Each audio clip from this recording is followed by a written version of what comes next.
Okay, so the footage you're currently experiencing, I believe, is from Puerto Rico a number of years ago, and it shows what seems to be an object being tracked by thermal imaging cameras on, I believe, a helicopter or some kind of aircraft over a naval base, maybe, or an RAF base, or some kind of base. And I believe this is Puerto Rico. I want to say 7 years ago, but I'm not entirely sure.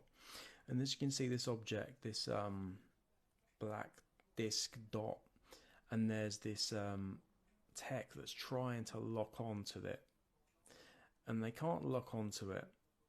They don't actually know how fast it's going. Um, we can't actually tell if there's any exhaust plumes because there's nothing there.